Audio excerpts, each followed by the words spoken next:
Hop, c'est parti. Dis-moi, j'entends pas le son. J'en- Non, je l'ai pas entendu. Il n'est pas branché. J'entends pas le générique. Ah non. Je te fais ça. Ouais. Et s'il y a un auditeur, bah, je le brancherai je sais pas où. Ici, fais-moi signe. Hop, on est à l'antenne. On est à l'antenne. Eh bien, bonjour à toutes, bonjour à tous. Bonjour ici, sur la webcam de la radio Ici et Maintenant.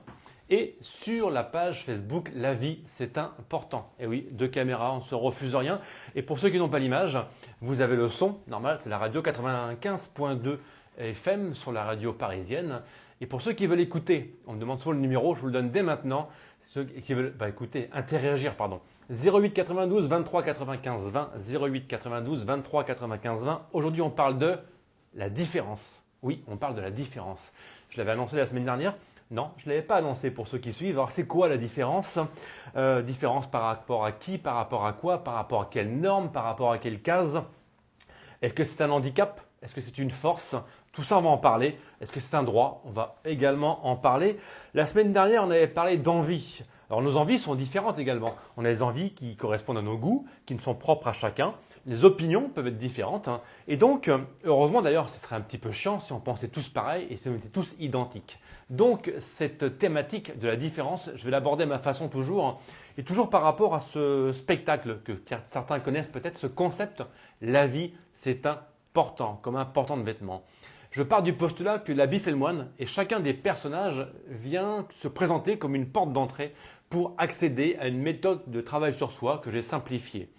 Donc chaque personnage en lui-même est différent, chaque message est différent, chaque thématique, chaque storytelling et chaque histoire va être différente pour titiller, pour amener un contenu avec lequel on est d'accord ou pas, ce n'est pas le sujet, mais simplement c'est une porte d'entrée qui à chaque fois est différente.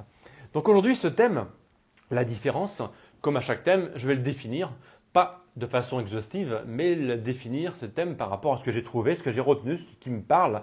Étymologiquement, si on se base sur le latin, differentia, différence venant de différer, qui veut dire disséminer, disperser, séparer, déchirer, tout simplement. La différence est ce qui distingue, ce qui oppose deux choses ou deux personnes, éventuellement des groupes de personnes, souvent deux à deux, ce qui constitue un écart entre deux personnes ou plusieurs personnes, donc entre une chose ou plusieurs choses. On parle parfois de grandeur. Ils ont par exemple 20 ans de différence entre eux. C'est un exemple. On parle aussi du résultat d'une comparaison, ainsi que du fait de différer. Exemple, la différence de caractère. Je vais comparer deux personnes là et je vais estimer qu'il y a une différence sur ces deux personnes-là. On peut parler d'absence d'identité, d'absence de similitude. Je n'ai pas remarqué de différence entre ces deux jumeaux, par exemple. Les synonymes de différence, distinction, disparité, altérité, diversité, originalité. Ce sont les synonymes de différence. En mathématiques, quand on parle de différence, c'est ce qui reste lorsqu'on soustrait une quantité à une autre. C'est donc le résultat d'une soustraction. La différence, c'est aussi l'écart entre deux quantités, l'excès d'une quantité par rapport à une autre, la différence de taille par exemple. Le terme différence peut recouvrir de caractères qualitatifs, mais aussi quantitatifs. Une différence qualitative n'implique pas nécessairement un jugement de valeur sur le critère de distinction, je vais l'expliquer plus tard, ce que prône le droit à la différence, à la diversité. Cependant, le mot différence est souvent implicitement associé à l'idée d'une classification sur une échelle de valeurs et peut conduire parfois malheureusement à des incompréhensions, voire des discriminations et la remise en cause des principes fondamentaux des droits de l'homme. D'ailleurs, avant de développer ce thème de la différence, deux articles des droits de l'homme que je vous cite. Tous les citoyens étant égaux, ils sont également admissibles à toute dignité, place et emploi public selon leurs capacités et sans autre distinction que celle de leur vertu ou de leur talent. Ça, c'est l'article 6 de la Déclaration des droits de l'homme. Article 2 de la Constitution actuelle. Elle énonce « La France est une république indivisible, laïque, démocratique et sociale. Elle assure l'égalité devant la loi de tous les citoyens sans distinction d'origine, de race ou de religion. Elle respecte toutes les croyances. » Avec ces deux articles, on voit effectivement que le droit à la différence est un droit consacré dans notre République. Je me tords un petit peu parce que la caméra d'ici est très proche, je vais la bouger légèrement. Excusez-moi, hop, pour ceux qui n'ont pas l'image, parce que du coup, je me tords entre les deux côtés. Voilà, il y a une différence de caméra. Donc, d'après ces deux articles, la différence est un droit, mais est-ce qu'on a le droit, effectivement, voilà, donc pour ceux qui nous suivent, là, je suis un petit peu de travers, on est en direct, ne vous inquiétez pas. À la réalisation, c'est Morgane. Je laisse régler cette caméra différente. Je reviens sur mon thème. Allez, quelques exemples où la différence s'exprime. Par exemple, on peut penser différemment, heureusement. On a des opinions différentes, on a des opinions, des points de vue différents, et c'est ce qui fait la richesse d'une communication. Hop, elle me fait ça, elle est derrière la caméra, tout va bien. Donc, on peut penser différemment, et heureusement, sinon ce ne serait pas intéressant. Vous ne pourriez pas téléphoner au 08 92 23 95 20 pour dire maintenant, pour moi, la différence, c'est par ça. La différence, ça peut être quoi sinon? La différence entre un homme ou une femme. Ah, c'est un sujet dont on parle souvent, la parité. On pourrait faire une émission entière là-dessus. Pour moi, alors ça n'engage que moi, la différence entre un homme et une femme, pour moi, c'est un débat d'un autre temps. J'arrive même pas à comprendre qu'on puisse encore autant en parler aujourd'hui, tellement pour moi, c'est acquis qu'à la fois, ok, il y a une différence, mais la parité, pour moi, elle va de fait. Donc, pour moi, tous ceux qui se battent là-dessus, si c'est vraiment pour l'égalité, ok, mais qu'ils en parlent autant aujourd'hui, alors que pour moi, ça ne devrait même pas être un sujet. Les hommes et les femmes sont égaux, quelle que soit leur fonction, quelle que soit la situation. Je dis, on pourra en faire un sujet, c'est encore malheureux qu'on en parle autant. Je ferme la parenthèse. La différence dans le système éducatif. Alors pour ceux qui le savent ou qui ne le savent pas, j'ai été enseignant pendant 20 ans. Et effectivement, le système éducatif, c'est un contexte dans lequel la différence peut poser problème. Je m'explique. Les enfants différents, il y en a plein, ils sont dans des classes, on leur apprend quasiment tous la même chose, sauf que l'enfant différent doit lui s'adapter. Dans le système éducatif, la différence est souvent perçue comme un handicap. L'enfant qui n'est pas comme les autres, on ne sait pas trop quoi en faire, on va lui demander d'aller ailleurs, dans une école adaptée. On va lui demander de suivre alors qu'il a du mal à suivre pour différentes raisons. Le système éducatif ne va pas s'adapter à l'enfant et c'est l'enfant qui doit s'adapter au système éducatif. C'est ce que je reproche beaucoup. Moi, j'ai beaucoup travaillé les enfants difficiles pendant une vingtaine d'années. On appelait ça des SECPA à l'origine, je pense que ça existe encore. Pourquoi ? Parce que j'estimais que j'avais plus à apporter à des enfants difficiles qu'à des enfants qui faisaient ce que je leur demandais. Ces enfants différents, je trouvais que la relation enseignant-enseigné était beaucoup plus riche que l'individu, que l'enfant lambda, qui allait juste répéter et faire bêtement ce que demandait le prof. Une fois de plus, ça n'engage que moi. Il existe plein d'écoles différentes. Je ne suis pas en train de dire que le système éducatif n'est pas bien, mais pour certains élèves, je pense qu'il n'est pas adapté. Heureusement, il y a beaucoup d'écoles alternatives qui travaillent sur la différence, mais aussi sur l'acceptation de la différence. Mais il y a aussi, heureusement, des écoles, entre guillemets, classiques, qui ont adapté leur contenu d'enseignement, qui ont adapté leur pédagogie pour accepter et ouvrir les yeux de tout le monde. On en reparlera du jugement et du regard sur ces différences. Car la différence, je dis dès maintenant mon point de vue, c'est une force, c'est une richesse. Alors arrêtons de la montrer du doigt et à dire ah, il n'est pas comme nous, il n'est pas ceci, il n'est pas cela. On va en reparler, ça me fait penser à une pub. Vous voyez d'où je veux en venir? Allez, c'est un animal qui fait du lait, je ne vous ai pas dit. Différence et handicap, c'est un peu la suite de la séquence des systèmes éducatifs. Quelle que soit la pathologie, souvent la pathologie est montrée du doigt parce qu'elle stigmatise une différence et on va se concentrer, être focus uniquement là-dessus en disant voilà, il n'est pas comme nous, il est différent. Donc à partir du moment où vous avez une maladie quelle qu'elle soit, tout de suite on vous montre du doigt. Je vais citer deux personnes. Une que j'ai rencontrée, avec qui on a fait une émission il n'y a pas très longtemps, pour que ceux qui suivent l'émission et Radio Ici Maintenant régulièrement, et une deuxième personne qui a fait l'actualité. Cette deuxième, et je commence par elle, c'est Hélène de Fougerolles, qui a fait beaucoup parler d'elle depuis quelques semaines avec son enfant différent.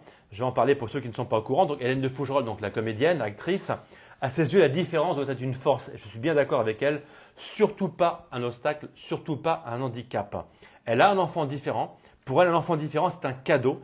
Et elle témoigne de l'autisme de sa fille dans un livre qui s'appelle « T'inquiète pas maman, ça va aller ». Sous-titré « Changer son regard sur la différence ». Changer son regard sur la différence. Aujourd'hui, c'est plus possible de s'arrêter à une différence pour grossir le trait quelque part et ne pas savoir comment aborder une certaine personne. L'autisme est une pathologie en particulier. Je ne revendique pas de connaître cette pathologie, mais aujourd'hui, ceux qui sont confrontés à plein de types de maladies, ils ont la double peine quasiment. Au quotidien, c'est compliqué pour eux et en plus, on va les montrer du doigt, on va quelque part les juger alors qu'on ne sait pas ce qu'ils vivent au quotidien et ce n'est pas possible de focaliser autant sur la différence. Je pense qu'il faudrait faire l'inverse, inverser le concept, inverser le regard qu'on porte et d'un seul coup ce serait plus simple. En parlant de regard, ça me fait penser à Michel Landais, alias chanteuse SED, S-E-D. Pour ceux qui n'ont pas écouté l'émission spéciale Santé et Spiritualité de mercredi dernier, on a accueilli Michel qui est donc atteint de cette maladie, le SED, le syndrome Ehlers-Danlos. Elle en a même fait le nom de scène, chanteuse SED. Elle parle de handicap invisible. Aujourd'hui, sa différence, elle est presque cachée. Et lorsqu'elle arrive sur une place PMR pour stationner sur un emplacement handicapé, on va la montrer du doigt parce qu'on estime qu'elle n'est pas handicapée. Elle n'est pas assez handicapée au regard des autres. Donc elle n'est pas assez différente parce que sa différence n'est pas visible. Et quand ce n'est pas visible d'un seul coup, on va vous reprocher d'autres choses. Donc c'est hallucinant. Elle est déjà très handicapée par cette maladie et parce qu'elle ne va pas le montrer haut et fort, parce qu'elle ne va pas le mettre avec un écriteau devant elle, il faudrait qu'en plus elle justifie. Non, ce n'est pas possible. Donc pour moi, ça me révolte de ces jugements aussi infondés sur la différence. La différence justement par rapport à la société. Le jugement préconçu, rapide, sans chercher à savoir, on prend tout comme argent comptant. Dans la société, il y a pour moi le paradoxe de la différence. Ce que j'appelle le paradoxe de la différence, c'est que toutes les unes de magazines, dans les kiosques à journaux, partout, qu'est-ce qu'on nous montre? On nous expose de la différence. Comment ça? Ben oui, on nous expose des autodidactes, on nous expose des réussites, des gens extraordinaires en couverture pour qu'on achète le magazine. Sauf qu'on est dans un système où on nous demande d'être tous pareils, mais on nous vend en première page des gens différents. C'est ce que j'appelle le paradoxe de la différence. On nous encourage et nous incite à être toutes et toutes pareilles, alors qu'on nous met en tête de gondole des gens différents. Je ne parle pas du buzz télé, je ne parle pas de la télé-réalité, où c'est devenu une mode de buzzer et de rendre viral des gens différents pour faire parler, alors que dans la vie de tous les jours, on vous demande d'être dans une case, gentil, à votre place, sans faire de bruit. Donc il y a une sorte d'hypocrisie face à la différence. Les gens veulent des changements sans rien changer. On veut tous des changements, mais sans rien changer, sans aucune différence dans notre quotidien. Donc la différence, quelque part, on veut changer les choses, mais on ne veut pas que ça change. C'est ça le paradoxe et l'hypocrisie de la différence. La différence dans le traitement. Qu'est-ce que j'entends par là? Donc dans le jugement, dans la reconnaissance, dans l'injustice. Il n'y a rien de plus qui me met en colère que l'injustice. Donc quand l'injustice est née d'une différence qui n'a pas été comprise. D'ailleurs, tiens, une petite parenthèse, on avait un spécialiste de la maladie, de la pathologie SED qui est intervenu, le professeur Amonet, sur la fameuse émission dont je viens de parler avec Michel Landais la semaine dernière. Et ça me vient à l'esprit, il y a une dame, il y a un procès bientôt en Normandie, on lui a retiré ses enfants parce que cette maladie, il y a des bleus, il y a des ecchymoses, etc. Elle a été accusée de maltraitance sur ses enfants, ce qui est entièrement faux. Et là, c'est une injustice complète. Et donc, cette différence de cet enfant qui a cette maladie, ça va jusqu'à un retrait pour les parents. Je ferme la parenthèse, mais tout ça pour dire que la justice met souvent l'éclairage sur des différences. Et l'injustice, en l'occurrence, c'est pour moi la non-capacité à gérer les différences. Je vous laisse sur cette phrase, c'est presque un sujet de philo. L'injustice, c'est l'incapacité à gérer la différence. Vous avez 3 heures. Je continue. Différence du jugement, j'en ai parlé à l'instant. Dans le regard, il y a une phrase que je dis souvent. L'habit fait le moine. Eh oui, l'habit fait le moine, le dicton allemand. L'habit ne fait pas le moine, c'est le dicton français. Bien sûr que l'habit fait le moine. On ne sait pas juger autrement que par l'apparence. On est un peu conditionné. Quand on voit quelqu'un qui n'est pas comme tout le monde, dans la rue, sur le trottoir, n'importe où, sur la plage, dans le métro, on va le regarder, on va s'arrêter. Tiens, il est bizarre. Et pourquoi il serait bizarre? Parce qu'il n'est pas comme nous. Et si c'est nous qui étions bizarres, de quel droit je juge quelqu'un, de quel droit je juge différent? Ah, c'est par rapport à une majorité, une minorité. Voilà. La minorité est souvent stigmatisée. Ah, il n'est pas comme nous. Ça me fait penser à un personnage de mon spectacle, La vie, c'est important, que je joue parfois en conférence. C'est le physionomiste. Et la punchline de ce personnage-là, c'est quelqu'un qui dit dans l'histoire « Oh, je ne savais pas que vous étiez quelqu'un. » Elle est énorme cette phrase. Je ne savais pas que vous étiez quelqu'un. Comment on peut reprocher à quelqu'un ou lui faire croire qu'il est personne? Donc effectivement, la souffrance la différence peut provoquer de la souffrance. On en a parlé dans l'école, dans la société. Là, je vais citer un personnage public avec qui j'ai échangé par réseaux sociaux interposés, Virginie de Lalande. Pour ceux qui ne connaissent pas Virginie, c'est une avocate et c'était la première avocate sourde en France, sourde de naissance. Elle a relayé un article que j'ai commenté il y a quelques jours sur les réseaux sociaux, d'un enfant de 9 ans dyslexique, donc différent, qui a beaucoup de mal à retourner à l'école après les différents confinements, après les différents rythmes scolaires qui ont été un peu perturbés. Et il a tellement de mal qu'il a dit « j'ai envie de me tuer ».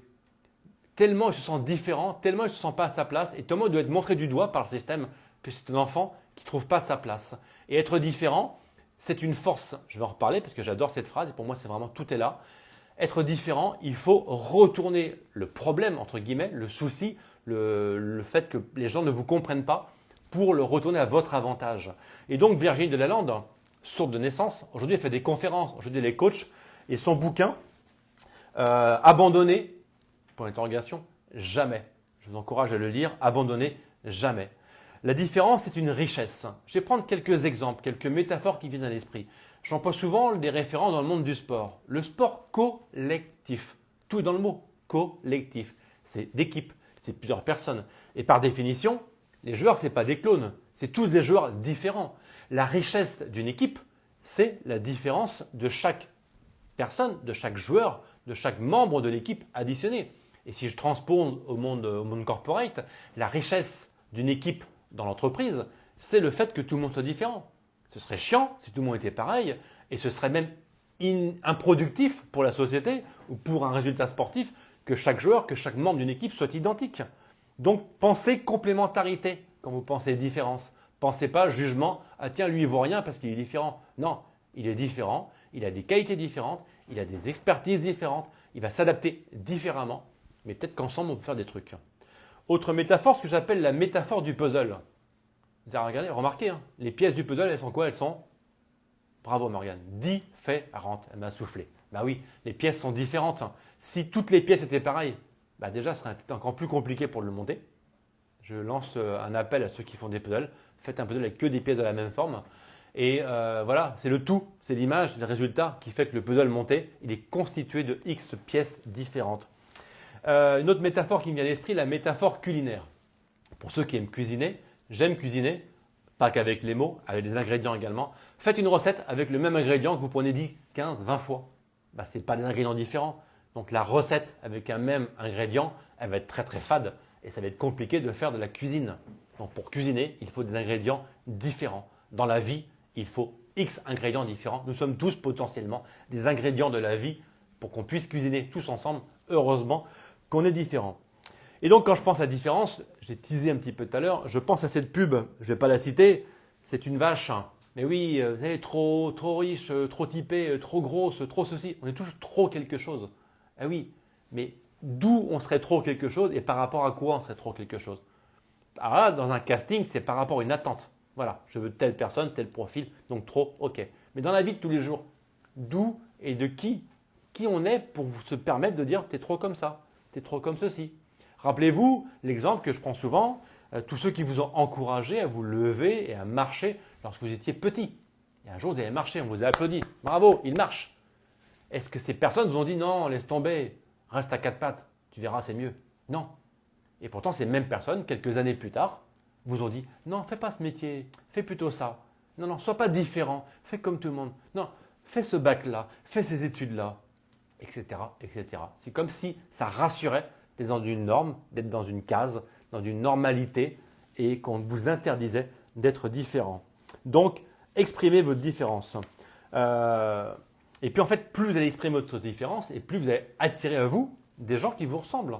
Je pense que dans nos amis, nos réseaux sociaux, nos réseaux professionnels, sportifs, peu importe, on va attirer des gens qui nous ressemblent. Donc si vous êtes différent, ne renoncez pas à votre différence, exprimez-la, faites-en une force, mettez-la en avant et vous allez attirer des gens qui vous ressemblent. Quelques outils à présent pour lutter, pour travailler contre cette différence. Alors lutter contre la différence, travailler sur le changement du regard, le changement du jugement. On peut travailler sur l'inclusion également. L'inclusion, je pense, pour illustrer l'image de l'inclusion, à Damien Seguin. J'ai beaucoup parlé du Vendée Globe, il n'y en a plus qu'un. La semaine prochaine, j'en parle plus. Plus qu'un qui est en mer. Et donc Damien Seguin, il a fini 8e, je crois, ou 7e. Allez, je crois que c'est 8e du Vendée Globe. Il est né avec une seule main, il n'a pas de main gauche. Donc l'inclusion, il est le premier skipper, navigateur à faire un tour du monde handicapé. Mais on s'en fout de son handicap, il l'a démontré de lui-même. Ce n'est pas un handicap, il en a fait une force. C'est un exemple Et aujourd'hui, l'inclusion passe par des personnes qui ont un message fort et qui vous montrent que non, il n'y a pas de handicap. Le handicap, il est souvent chez l'autre. Tu as une phrase qui me vient, j'aime bien ce slogan, quand des gens prennent la place d'un handicapé pour se stationner alors qu'ils n'ont ni la carte, qu'ils ne sont ni concernés, il y avait un slogan qui était « Si tu veux ma place, prends mon handicap ». Voilà, arrêtez de stigmatiser les gens qui sont différents et puis mettez-vous à leur place et puis ouvrez un petit peu vos œillères, vos yeux, etc. Pour lutter contre la différence, qu'est-ce qu'on peut faire encore? Travailler sur la tolérance, sur l'acceptation, sur l'exemplarité, sur la solidarité, la vraie. Et je reviens encore au Vendée Globe. Regardez l'histoire, les comptes rendus du Vendée Globe, eux, ils expriment la vraie solidarité, pas seulement celle qui est à la mode parce qu'il y a du Covid et qu'il faut s'aider, parce que finalement, il n'y en a pas beaucoup qui s'aident les uns avec les autres. À ce propos, développer la bienveillance. Développer la bienveillance vous permet de travailler sur la différence. On comprend que ce que l'on connaît, donc soyez curieux, soyez ouverts d'esprit, intéressez-vous aux autres et vous allez voir qu'en fait, la différence, finalement, c'est rien. À partir du moment où j'ose faire le chemin vers l'autre, la différence peut faire peur, ok? Mais osez aborder, osez questionner, osez aller à la rencontre et vous verrez que l'autre, au-delà des apparences, il n'est peut-être pas si différent que ça. Pour travailler la différence, un autre outil, développer la connaissance de soi. Ben oui, celle qui permet d'être soi, d'être complètement authentique, d'exprimer qui vous êtes. Plus vous allez exprimer qui vous êtes, plus la différence ne sera même plus un sujet de conversation. On oublie la différence lorsqu'on est vraiment nous-mêmes. Faire donc l'apprentissage de soi-même pour exprimer sa différence sans avoir peur du regard des autres. Donc moi, je vous l'avais dit, je suis convaincu que la différence est une force. Exprimer son authenticité, exprimer qui on est, c'est ce que j'appelle effectivement la métaphore du troupeau. Vous connaissez cette image, il y a un troupeau, puis là il y a un petit mouton blanc, s'ils sont tous noirs, ou un petit mouton noir, s'ils sont tous blancs. Ah oui, il est différent. Et alors on le remarque, c'est sûr. Et il ne va pas s'interdire d'être comme il est.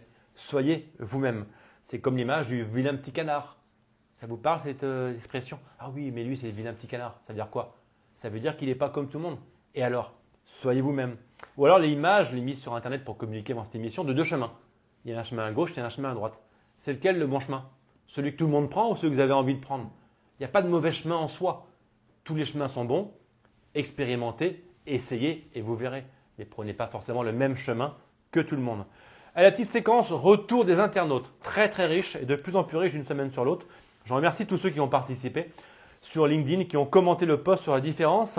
Alors Emmanuel, EL, c'est un garçon avec ses métaphores vestimentaires. J'ai adoré ce que m'a offert, des vrais cadeaux. Pour lui, la différence revêt parfois d'étranges habits. Ce sont les costards que nous dressons aux autres. Ce sont les shorts que nous taillons à des inconnus. La différence est la contraction de deux mots. J'ai beaucoup aimé, écoutez bien, dire et référence. Être différent, c'est dire sa référence. Alors, essayons de dire notre référence en acceptant celle des autres. Nos différences s'assembleront sans mal. Ce qui nous rend unique, c'est notre différence. Merci Emmanuel. Patrick a dit, nous sommes tous uniques. Il est vital que nous acceptions la différence chez les autres et donc la nôtre. C'est effectivement cette diversité qui est une vraie richesse dans notre vie et dans nos relations sociales. Carole m'a dit, la différence, c'est ce qui nous singularise et nous rend beau. Et oui, ça rend beau la différence. Bah oui, on n'est pas tous pareils. Heureusement, il y a un parterre de fleurs, hop, une fleur différente, on la voit en premier. Elle est encore plus belle que les autres. Retenez ça pour ceux qui ont du mal à travailler la différence. Vous êtes la plus belle fleur du bouquet. Christian m'a dit quoi? Je revendique ma différence qui me rend singulier aux yeux des autres. J'ai accepté de ne pas être aimé de tous. Très important, ne pas chercher à plaire à tout le monde et revendiquer sa différence. François nous partage son point de vue. Attention de ne pas passer de la différence à l'indifférence. De la différence à l'indifférence. Effectivement, ne pas accepter une différence, souvent on devient indifférent. Karine, à chacun sa différence, à chacun la sienne, il faut la cultiver. Et oui, on vient de parler des fleurs à l'instant, c'est comme une graine. Cultivez votre différence pour pouvoir la récolter un jour. Anne, pour elle la différence, c'est le joyau du monde. Alors je vais choisir et trouver l'écrin pour ce joyau qu'est votre différence. Sabine me dit, la différence, la sienne, l'a longtemps blessée. C'est une hypersensible et aujourd'hui elle est fière et forte de cette différence. Voilà un exemple de quelqu'un qui a travaillé sur qui il est et sa différence, elle en a fait une force.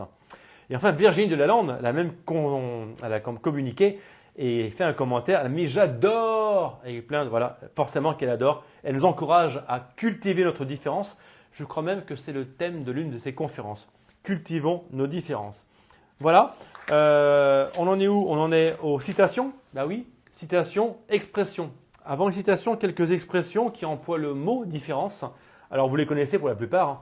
L'expression à la différence de, une expression qui veut dire par opposition à. Il est très travailleur à la différence de son frère. Voyez, donc là, j'ai stigmatisé. Le frère qui travaille différemment, il est moins travailleur. Tout de suite, je monte du doigt. Et oui, je vous l'ai dit, la différence stigmatise. Attention, à la différence que ou cette différence près que. Ce sont aussi des expressions qui introduisent une remarque, une constatation qui indiquera une opposition, un écart, une absence de similitude.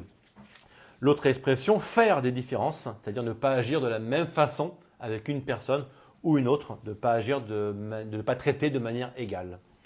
Et enfin, le droit à la différence, donc on peut faire une émission entière là-dessus, on prend tous les droits de l'homme, le droit à ce qu'un écart par rapport à une référence culturelle, à une référence sexuelle, ne soit pas perçu comme une infériorité. C'est ça le droit à la différence. Allez, c'est parti pour les citations, c'est cadeau, notez bien. Je rappelle que toutes ces citations sont dans la description de la vidéo sur la chaîne YouTube en replay dès ce soir. Nos différences nous rendent uniques. Citation de Johan Dizan. Une deuxième du même auteur. Lorsque la différence sera la norme, alors les hommes vivront en paix. Lorsque la différence sera la norme, alors les hommes vivront en paix. Citation d'Elsa Dorlin. Ce ne sont pas nos différences qui nous immobilisent, c'est le silence. Ce qui veut dire qu'en fait, ne pas réagir face à une différence, rester indifférent, donc dans le silence, c'est ça qui nous empêche d'évoluer. Donc réagissez par rapport à ce que vous percevez comme différence, échangez, communiquez, brisez la glace, allez vers l'autre, mais ne soyez pas dans le silence. Qui se ressemble s'assemble, mais c'est dans les différences que l'on se reconnaît. Citation de Fred François. Nous ne devrions pas craindre la différence, le plus à craindre, c'est l'indifférence. On en a déjà parlé. Citation de Christophe Tavernier. Alors écoutez bien celle-ci, Kurt Cobain, pour les plus anciens, pour les plus rockers qui nous écoutent. Kurt Cobain avait dit « Ils se moquent de moi parce que je suis différent, je me moque d'eux parce qu'ils sont identiques. » J'aime bien celle-ci. Ils se moquent de moi parce que je suis différent, je me moque d'eux parce qu'ils sont identiques. Ça donne de la force à ceux qui ont du mal à accepter leur différence et la mettre en avant. Ne vous cachez pas, osez. Citation de Noémie Panetier. Faites de votre différence une force, cultivez-la, car elle est rare et donc précieuse. Pour terminer, parce que vous savez, j'ai toujours du mal à rester sérieux, j'aime bien un peu de légèreté, un peu de déconnade. On est toujours le con de quelqu'un, et tant pis pour lui. Ça, c'est de Jean Dion. Coluche l'avait repris à sa façon également. Mais oui, on est toujours vis-à-vis de quelqu'un le con et différent de quelqu'un. Ah, il n'est pas comme moi, lui. Donc, dès l'instant que vous n'êtes pas comme celui qui est en face de vous, dès l'instant que vous n'êtes pas comme celui avec qui vous passez un moment, hop, vous êtes entre guillemets différent. Eh bien, assumez d'être qui vous êtes et exprimez votre différence. Soyez différent, soyez vous. C'est le message de cette émission. À tous ceux qui l'écoutent, ne cessez jamais d'exprimer votre différence. Soyez plus fort que les jugements, plus fort que les blessures, plus fort que les insultes. Et si jamais votre différence est l'objet d'une moquerie, rappelez-vous cette petite explication. Lorsqu'on se moque de vous, lorsqu'on stigmatise votre différence, lorsqu'on vous juge de la mauvaise façon, ce n'est pas vous qu'on juge, mais l'image qu'on se fait de vous. Donc tous ceux qui sont blessés par rapport à une différence que soit ils n'assument pas, soit elle est trop jugée, trop critiquée et insultée, je veux dire, dites-vous que ce n'est pas vous qu'on insulte, mais l'image qu'on se fait de vous. C'est une très grosse différence. Voilà, c'est passé comme d'habitude beaucoup trop vite. Beaucoup trop vite, ouais, ça se dit beaucoup trop vite. C'est pas différent ça, c'est tous les mardis, c'est très rapide. La petite demi-heure passée ensemble. Je vous invite à vous abonner à la chaîne, à mettre la petite cloche pour ne pas louper les rediffusions. Cette émission sera en ligne dès ce soir. Prenez soin de vous pour pouvoir prendre soin des autres. Ça, vous savez, c'est notre maxime, c'est notre slogan qu'on dit quelle que soit la thématique. Et vous faites pardon parce que la semaine dernière, j'avais oublié de dire le thème de cette semaine. Donc justement, pour m'excuser doublement, la semaine prochaine, on va parler du pardon. Voilà, le pardon, ce sera le thème de la semaine prochaine, nouveau thème. Rendez-vous mardi prochain à 17 h. Prenez soin de vous, belle soirée, ciao. Et soyez différents, ça vous l'avez compris. Je coupe, mais je vous dis avant, soyez différents.